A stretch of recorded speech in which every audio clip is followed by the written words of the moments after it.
प्रतिवर्ष मकर संक्रांति बड़े ही धूमधाम से देश में श्रद्धा और उत्साह के साथ मनाया जाता है। देखिए आखिर मकर संक्रांति क्यों मनाया जाता है और इस दिन खिचड़ी खाने की परंपरा क्यों है। पौष मास में जब सूर्य धनु राशि को छोड़कर मकर राशि में प्रवेश करता है तब मकर संक्रांति का पर्व मनाया जाता है और सूर्य धनु राशि से मकर राशि में प्रवेश करता है, इसलिए इसे मकर संक्रांति के नाम से जाना जाता है। अब एकमात्र ऐसा त्योहार है जिसे संपूर्ण भारतवर्ष में मनाया जाता है, चाहे इसका नाम और मनाने का तरीका कुछ भी हो।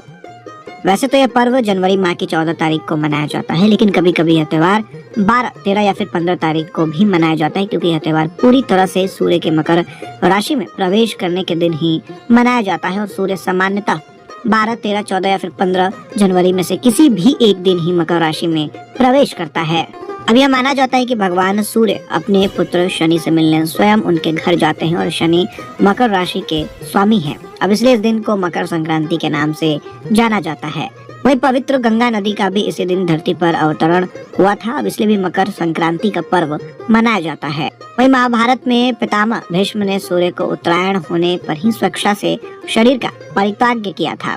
अब इसका कारण यह था कि उत्तरायण में देह छोड़ने वाली आत्माएं या तो कुछ काल के लिए देवलोक में चली जाती है या फिर पुनर्जन्म के चक्र से उन आत्माओं को छुटकारा मिल जाता है, जबकि दक्षिणायन में देह छोड़ने पर आत्मा को बहुत काल तक अंधकार का सामना करना पड़ सकता है।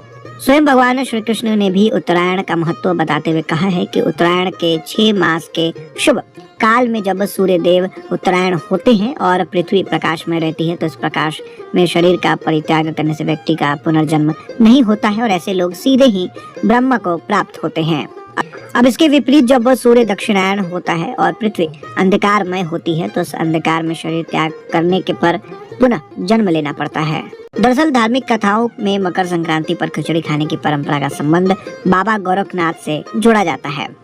कहा जाता है कि एक समय कठिन परिस्थितियों और आक्रमणों के कारण योगी और साधु नियमित रूप से भोजन नहीं बना पाते थे। अब ऐसे में बाबा गोरखनाथ ने दाल, चावल और मौसमी सब्जियों को एक साथ पकाने की सलाह दी। अब यह भोजन कम समय में तैयार हो जाता था और लंबे समय तक ऊर्जा देता था। वहीं धीरे धीरे यह साधारण और पौष्टिक भोजन साधु संतों से समाज तक पहुंचा और मकर संक्रांति से जुड़ गया। तभी से इस दिन खिचड़ी बनाना और ग्रहण करना शुभ माना जाने लगा।